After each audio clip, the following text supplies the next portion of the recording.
नमस्कार दोस्तों, प्रभा चिंतन चैनल में आपका स्वागत है। आज जो कहानी मैं आपके लिए लेकर आई हूँ उसके लेखक मुंशी प्रेमचंद जी हैं, जिसका नाम बूढ़ी काकी है। बुढ़ापा बहुधा बचपन का पुनरागमन हुआ करता है। बूढ़ी काकी में जीवा स्वाद के सिवा और कोई चेष्टा शेष ना थी और ना अपने कष्टों की ओर आकर्षित करने का। रोने के अतिरिक्त कोई दूसरा सहारा ही। समस्त इंद्रियां, नेत्र, हाथ और पैर जवाब दे चुके थे। पृथ्वी पर पड़ी रहती और घरवाले कोई बात उनकी इच्छा के प्रतिकूल करते। भोजन का समय टल जाता या उसका परिमाण पूर्ण ना होता, अथवा बाजार से कोई वस्तु आती और उन्हें ना मिलती तो वे रोने लगती थी। उनका रोना सिसकना साधारण रोना ना था, वे गला फाड़ फाड़ कर रोती थी। उनके पतिदेव को स्वर्ग सिधारे कालांतर हो चुका था। बेटे तरुण होकर चल बसे थे। एक भतीजे के सिवा और कोई ना था। उसी भतीजे के नाम उन्होंने अपनी सारी संपत्ति लिख दी थी। भतीजे ने संपत्ति लिखते समय तो खूब लंबे चौड़े वादे किए, परंतु वे वादे केवल कुली डिपो के दलालों के दिखाए हुए सब्ज बाग थे। यद्यपि उस संपत्ति की वार्षिक आय 150-200 रुपए से कम ना थी, तथापि बूढ़ी काकी को पेट भर भोजन भी कठिनाई से मिलता था। इसमें उनके भतीजे पंडित बुद्धिराम का अपराध था अथवा उनकी अर्धांगिनी श्रीमती रूपा का, इसका निर्णय करना सहज नहीं। बुद्धिराम स्वभाव के सज्जन थे, किंतु उसी समय तक, जब तक कि उनके कोष पर कोई आंच न आए। रूपा स्वभाव से तीव्र थी, सही, पर ईश्वर से डरती थी। अतएव बूढ़ी काकी को उसकी तीव्रता उतनी ना खलती थी जितनी बुद्धिराम की भलमनसाहत। बुद्धिराम को कभी कभी अपने अत्याचार का खेद होता था। विचारते कि इसी संपत्ति के कारण मैं इस समय भला मानुष बन बैठा हूँ। यदि मौखिक श्वासन और भूखी सहानुभूति से स्थिति में कोई सुधार हो सकता तो उन्हें कदाचित कोई आपत्ति न होती, परंतु विशेष भय उनकी चेष्टा को दबाए रखता था। यहाँ तक कि यदि द्वार पर कोई भला आदमी बैठा होता और बूढ़ी काकी उस समय अपना राग अलपने लगती तो वह आग हो जाते और घर में आकर उन्हें जोर से डांटते। लड़कों को बुढ़ों से स्वाभाविक विद्वेष होता ही है, और फिर जब माता पिता का यह रंग देखते तो बूढ़ी काकी को और सताया करते। कोई चुटकी काट कर भागता, कोई उन पर पानी की कुल्ली कर देता। काकी चीख मार कर रोती, परंतु यह बात प्रसिद्धि थी कि वह केवल खाने के लिए रोती हैं। अतएव उनके संताप और अंतर्नाद पर कोई ध्यान नहीं देता था। हाँ, काफी क्रोधातुर होकर बच्चों को गालियां देने लगती तो रूपा घटना स्थल पर आ पहुंचती। इस भय से काकी अपनी जीवा कृपाण का कदाचित ही प्रयोग करती थी। यद्यपि उपद्रव शांति का यह उपाय रोने से कहीं अधिक उपयुक्त था। संपूर्ण परिवार में यदि काकी से किसी का अनुराग था तो वह बुद्धिराम की छोटी लड़की लाडली थी। लाडली अपने दोनों भाइयों के भय से अपने हिस्से की मिठाई चबेना बूढ़ी काकी के पास बैठकर खाया करती थी। यही उसका रक्षागार था। और यद्यपि काकी की शरण उनकी लोलुपता के कारण बहुत महंगी पड़ती थी, तथापि भाइयों के अन्याय से कहीं सुलभ थी। इसी स्वार्थानुकूलता ने उन दोनों में सहानुभूति का आरोपण कर दिया था। रात का समय था। बुद्धिराम के द्वार पर शहनाई बज रही थी और गांव के बच्चों का झुंड विस्मय पूर्ण नेत्रों से गाने का रसवादन कर रहा था। चारपाइयों पर मेहमान विराम करते हुए नाइयों से मुक्का लगवा रहे थे। समीप ही खड़ा हुआ भाट बिरदावली सुना रहा था और कुछ भावज्ञ मेहमानों की वाहवाह पर ऐसे खुश हो रहा था मानो इस वाहवाह का यथार्थ में वही अधिकारी है। एक दो अंग्रेजी पढ़े हुए नवयुवक इन व्यवहारों से उदासीन थे। वे इस गमार मंडाली में बोलना अथवा सम्मिलित होना अपनी प्रतिष्ठा के प्रतिकूल समझते थे। आज बुद्धिराम के बड़े लड़के सुखराम का तिलक आया है। यह उसी का उत्सव है। घर भीतर स्त्रियां गा रही थी और रूपा मेहमानों के लिए भोजन के प्रतिबंध में व्यस्त थी। भट्टियों पर कढ़ा चढ़ रहे थे। एक में पूड़ियां कचौड़ियां निकल रही थी, दूसरे में अन्न पकवान बनते थे। एक बड़े हंडे में मसालेदार तरकारी पक रही थी। घी और मसाले की क्षुब्धावर्धक सुगंध चारों ओर फैली हुई थी। बूढ़ी काकी अपनी कोठरी में शोक में विचार की भांति बैठी हुई थी। यह स्वाद मिश्रित सुगंध उन्हें बेचैन कर रही थी। वे मन ही मन विचार कर रही थी, संभवतः मुझे पूड़ियां ना मिलेंगी। इतनी देर हो गई, कोई भोजन लेकर नहीं आया। मालूम होता है सब लोग भोजन कर चुके हैं, मेरे लिए कुछ ना बचा। यह सोचकर उन्हें रोना आया, परंतु अब शगुन के भय से वह ना रो सकी। आहा, कैसी सुगंध है! अब मुझे कौन पूछता है। जब रोटियों के ही लाले पड़े तब ऐसे भाग कहाँ कि भरपेट पूड़ियां मिलें। यह विचार कर उन्हें रोना आया। कलेजे में हुक सी उठने लगी, परंतु रूपा के भय से उन्होंने फिर मौन धारण कर लिया। बूढ़ी काकी देर तक इन्हीं दुखदायक विचारों में डूबी रही। घी और मसालों की सुगंध रह रहकर मन को आपे से बाहर किए देती थी। मुंह में पानी भर आता था। पूड़ियों का स्वाद स्मरण करके हृदय में गुदगुदी होने लगती थी। किसे पुकारूं? आज लाडली बेटी भी यहाँ नहीं आई। दोनों छोकरे सदा दिक किया करते हैं, आज उनका भी कहीं पता नहीं। कुछ मालूम तो होता कि क्या बन रहा है। बूढ़ी काकी की कल्पना में पूड़ियों की तस्वीर नाचने लगी। खूब लाल लाल, फूली फूली, नरम नरम होंगी। रूपा ने भली बात मोयन दिया होगा। कचौड़ियों में अजवाइन और इलायची की महक आ रही होगी। एक पूड़ी मिलती तो जरा हाथ में लेकर देखती। क्यों न चलकर कढ़ा के सामने ही बैठूं। पूड़ियां छन छन कर तैयार होती होंगी। कढ़ा से गरम गरम निकाल कर थाल में रखी जाती होंगी। फूल हम घर में भी सूंघ सकते हैं, परंतु वाटिका में कुछ और ही बात होती है। इस प्रकार निर्णय करके बूढ़ी काकी उखड़ू बैठकर हाथ के बल सरकती हुई कठिनाई से चौखट से उतरी और धीरे धीरे रेंगती हुई कढ़ा के पास आ बैठी। यहाँ आने पर उन्हें उतना ही धैर्य हुआ जितना भूखे कुत्ते को खाने वाले के सम्मुख बैठने में होता है। रूपा उस समय कार्यभार से उदिग्र हो रही थी। कभी इस कोठे में जाती, कभी उस कोठे में, कभी कढ़ा के पास आती, कभी भंडार में जाती। किसी ने बाहर से आकर कहा, महाराज ठंडाई मांग रहे हैं। ठंडाई देने लगी। इतने में फिर किसी ने कहा, भाट आया है, उसे कुछ दे दो। भाट के लिए सीधा निकाल रही थी कि किसी तीसरे आदमी ने आकर पूछा, अभी भोजन तैयार होने में कितना विलंब है, जरा ढोल मजीरा उतार दो। बेचारी अकेली स्त्री दौड़ते दौड़ते व्याकुल हो रही थी। झुझलाती थी, कुड़ती थी, परंतु क्रोध प्रकट करने का अवसर ना पाती थी। भय होता कहीं पड़ोसी ने यह ना कहने लगे कि इतने में उबल पड़ी। प्यास से स्वयं उसका कंठ सूख रहा था, गर्मी के मारे फूकी जाती थी, परंतु इतना अवकाश भी नहीं था कि जरा पानी पी ले अथवा पंखा लेकर झले।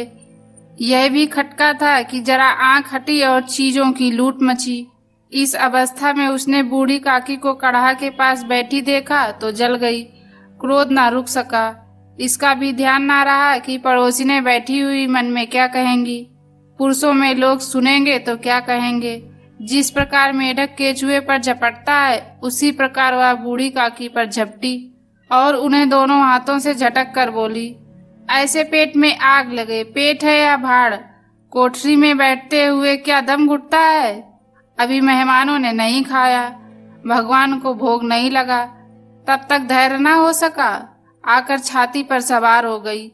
जल जाए ऐसी जीभ, दिन भर खाती ना होती तो जाने किसकी हांडी में मुंह डालती। गांव देखेगा तो क्या कहेगा कि बुढ़िया भरपेट खाना नहीं पाती, तभी तो इस तरह मुंह बाए फिरती है। डायन ना मरे ना माचा छोड़े, नाम बेचने पर लगी है, नाक कटवा कर दम लेगी। इतना ठूंसती है, ना जाने कहाँ भस्म हो जाता है। लो भला चाहती हो तो जाकर कोठरी में बैठो, जब घर के लोग खाने लगेंगे तब तुम्हें भी मिलेगा। तुम कोई देवी नहीं हो कि चाहे किसी के मुंह में पानी ना जाए, परंतु तुम्हारी पूजा पहले ही हो जाए। बूढ़ी काकी ने सिर उठाया, ना रोई ना बोली, चुपचाप रेंगती हुई अपनी कोठरी में चली गई। आघात ऐसा कठोर था कि हृदय और मस्तिष्क की संपूर्ण शक्तियां, संपूर्ण विचार और संपूर्ण भार उसी ओर आकर्षित हो गए थे। नदी में जब कगार का कोई बहत खंड कटकर गिरता है तो आसपास का जल समूह चारों ओर उसी स्थान को पूरा करने के लिए दौड़ता है। भोजन तैयार हो गया, आंगन में पत्तल पड़ गई, मेहमान खाने लगे। स्त्रियों ने जेबनार गीत गाना आरंभ कर दिया। मेहमान के नाई और सेवकगण भी उसी मंडली के साथ किंतु कुछ हटकर भोजन करने बैठे थे। परंतु सभ्यता अनुसार जब तक सबके सब खा ना चुके कोई उठ नहीं सकता था। दो एक मेहमान जो कुछ पढ़े लिखे थे, सेवकों के दीर्घाहार पर झुंझला रहे थे। वे इस बंधन को व्यर्थ और बेसिर पैर की बातें समझते थे। बूढ़ी काकी अपनी कोठरी में जाकर पश्चाताप कर रही थी कि मैं कहां से कहां गई। उन्हें रूपा पर क्रोध नहीं था, अपनी जल्दबाजी पर दुख था। सच ही तो है, जब तक मेहमान लोग भोजन ना कर चुकेंगे घर वाले कैसे खाएंगे। मुझसे इतनी देर भी नहीं रहा गया, सबके सामने पानी उतर गया। अब जब तक कोई बुलाने ना आ जाएगा ना जाऊंगी। मन ही मन इसी प्रकार का विचार वह बुलावे की प्रतीक्षा करने लगी। परंतु घी की रुचकर साबास बड़ी ही धैर्य परीक्षक प्रतीत हो रही थी। उन्हें एक एक पल एक एक युग के समान मालूम होता था। अब पत्तल बिछ गई होंगी, मेहमान आ गए होंगे, लोग हाथ पैर धो रहे हैं, नाई पानी दे रहा है, मालूम होता है लोग खाने बैठ गए।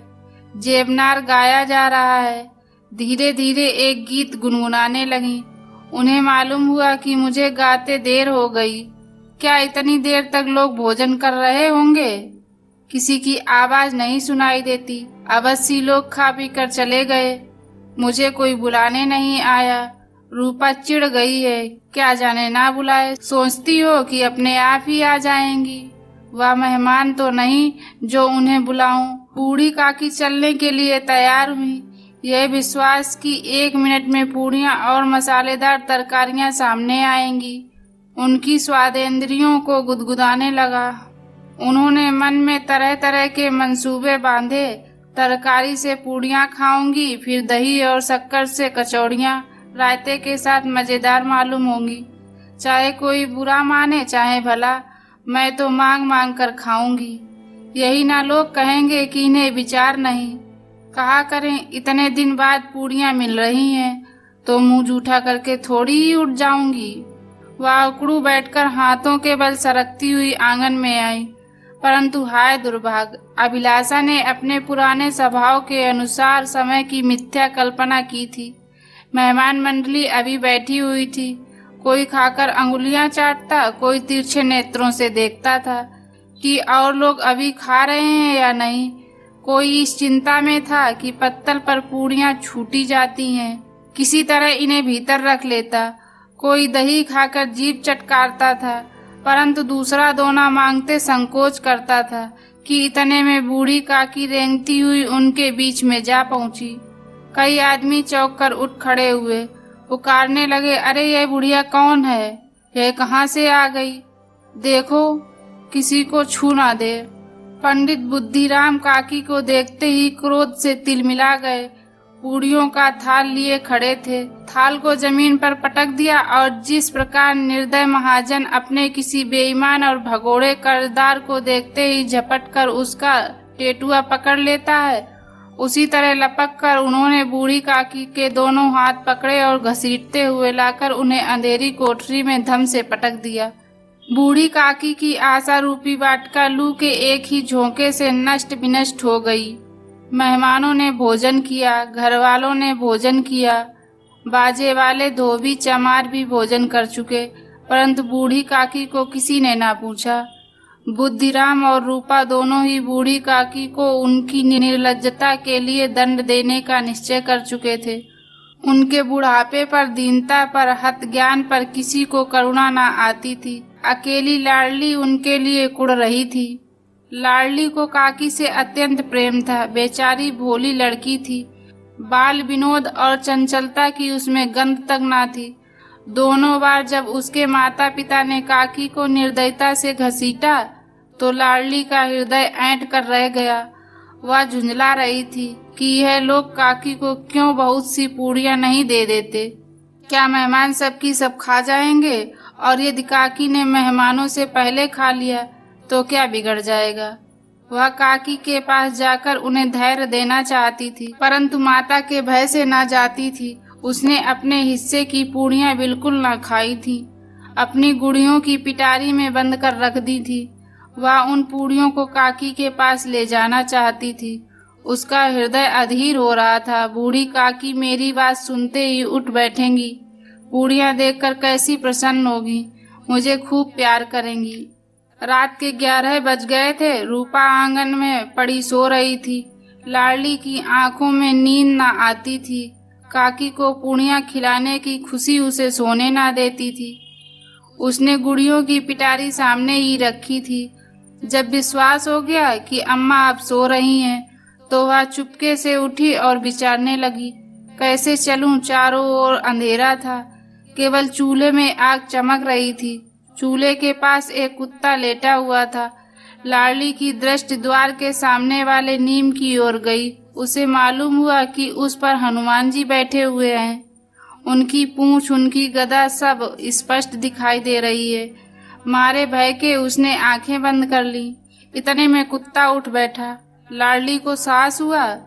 कई सोए हुए मनुष्यों के बदले एक भागता हुआ कुत्ता उसके लिए अधिक धैर्य का कारण हुआ। उसने पिटारी उठाई और बूढ़ी काकी की ओर चली। बूढ़ी काकी को केवल इतना स्मरण था कि किसी ने मेरे हाथ पकड़कर घसीटे। फिर ऐसा मालूम हुआ जैसे कोई पहाड़ पर उड़ाए लिए जाता है। उनके पैर बार बार पत्थरों से टकराए। तब किसी ने उन्हें पहाड़ पर से पटका। वे मूर्छित हो गईं। अब वे सचेत हुई तो किसी की जरा आहट भी ना मिलती थी। समझी कि लोग खा पी कर सो गए और उनके साथ मेरी तकदीर भी सो गई। रात कैसे कटेगी, राम क्या खाऊं, पेट में अग्नि धधक रही है। हाँ, किसी ने मेरी सुध ना ली। क्या मेरा ही पेट काटने से धन जुड़ जाएगा।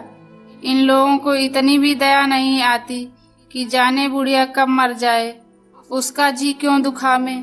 मैं पेट की रोटियां ही खाती हूँ कि और कुछ। इस पर यह हाल है। मैं अंधी अपाहिज ठहरी, ना कुछ सुनूं ना बूझूं।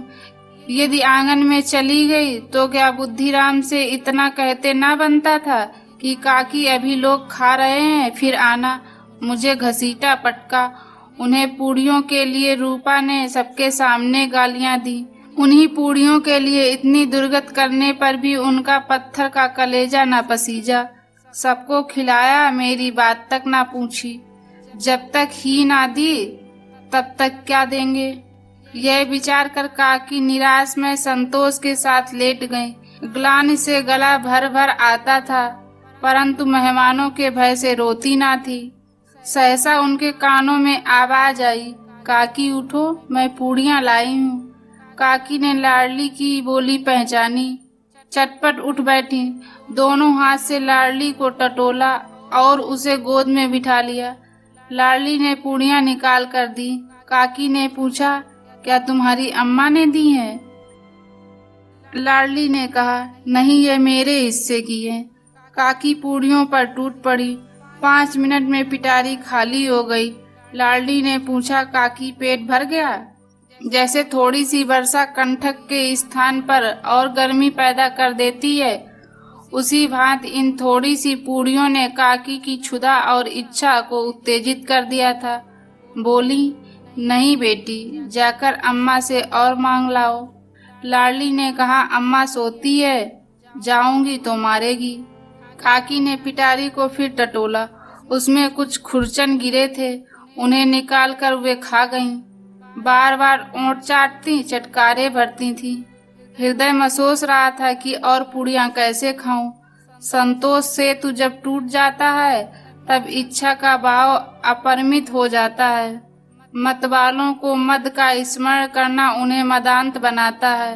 काकी का अधीर मन इच्छा के प्रबल प्रवाह में बह गया। उचित और अनुचित का विचार जाता रहा। वे कुछ देर तक उस इच्छा को रोकती रहीं। सहसा लाडली से बोली, मेरा हाथ पकड़कर वहां ले चल।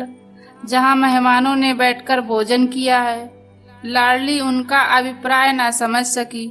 उसने काकी का हाथ पकड़ा और ले जाकर झूठी पत्तलों के पास बैठा दिया।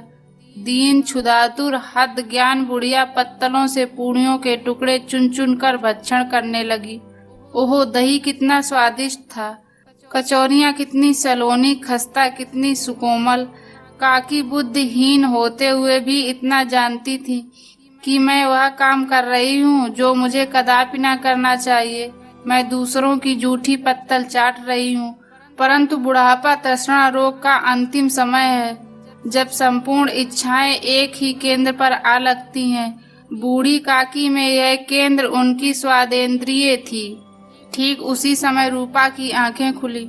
उसे मालूम हुआ कि लाडली मेरे पास नहीं है। वह चौकी चारपाई के इधर उधर ताकने लगी कि कहीं नीचे तो नहीं गिर पड़ी। उसे कहीं ना पाकर वह उठ बैठी तो क्या देखती है कि लाडली जूठी पत्तलों के पास चुपचाप खड़ी है और बूढ़ी काकी पत्तलों पर से पूड़ियों के टुकड़े उठा उठा कर खा रही हैं। रूपा का हृदय सन्न हो गया। किसी गाय की गर्दन पर छुरी चलते देखकर जो अवस्था उसकी होती, वही उस समय हुई। एक ब्रह्माणी दूसरों की जूठी पत्तल टटोले, इससे अधिक शोकामय दृश्य असंभव था। पूड़ियों के कुछ ग्रासों के लिए उसकी चचेरी सास ऐसा पतित और निष्कष्ट कर्म कर रही हैं। यह वह दृश्य था जिसे देखकर देखने वालों के हृदय कांप उठते हैं। ऐसा प्रतीत होता मानो जमीन रुक गई, आसमान चक्कर खा रहा है, संसार पर कोई नई विपत्ति आने वाली है। रूपा को क्रोध न आया। शोक के सम्मुख क्रोध कहाँ, करुणा और भय से उसकी आंखें भर आईं। इस अधर्म के पाप का भागी कौन है? उसने सच्चे हृदय से गगन मंडल की ओर हाथ उठाकर कहा, परमात्मा मेरे बच्चों पर दया करो, बस अधर्म का दंड मुझे मत दो, नहीं तो मेरा सत्यानाश हो जाएगा। रूपा को अपनी स्वास्थ्यपरता और अन्याय इस प्रकार प्रत्यक्ष रूप में भी ना देख पड़े थे। वह सोचने लगी, हाय कितनी निर्दयी हूँ, जिसकी संपत्ति से मुझे 200 रुपया वार्षिक आय हो रही है, उसकी यह दुर्गति, और मेरे कारण। हे दयामय भगवान, मुझसे बड़ी भारी चूक हुई है, मुझे क्षमा करो। आज मेरे बेटे का तिलक था, सैकड़ों मनुष्यों ने भोजन पाया, मैं उनके इशारे की दासी बनी रही, अपने नाम के लिए सैकड़ों रुपए व्यय कर दिए, परंतु जिसकी बदौलत हजारों रुपए खाए, उसे इस उत्सव में भी भरपेट भोजन ना दे सकी। केवल इसी कारण तो यह वृद्धा असहाय है। रूपा ने दिया जलाया, अपने भंडार का द्वार खोला और एक थाली में संपूर्ण सामग्रियां सजाकर लिए हुए बूढ़ी काकी की ओर चली। आधी रात जा चुकी थी। आकाश पर तारों के थाल सजे हुए थे और उन पर बैठे हुए देवगण स्वर्गीय पदार्थ सजा रहे थे, परंतु उनमें किसी को वह परमानंद प्राप्त न हो सकता था जो बूढ़ी काकी को अपने सम्मुख थाल देखकर प्राप्त हुआ। रूपा ने कंठावरुद्ध स्वर में कहा, काकी उठो, भोजन कर लो, मुझसे बड़ी भूल हुई, उसका बुरा ना मानना। परमात्मा से प्रार्थना कर दो कि वह मेरा अपराध क्षमा कर दें। भोले वाले बच्चों की भांति जो मिठाइयाँ पाकर मार और तिरस्कार सब भूल जाता है, बूढ़ी काकी वैसे ही सब भुलाकर बैठी हुई खाना खा रही थी। उनके एक एक रोए से सच्ची सदिच्छाएं निकल रही थी और रूपा बैठी स्वर्गीय दृश्य का आनंद लेने में निमग्न थी।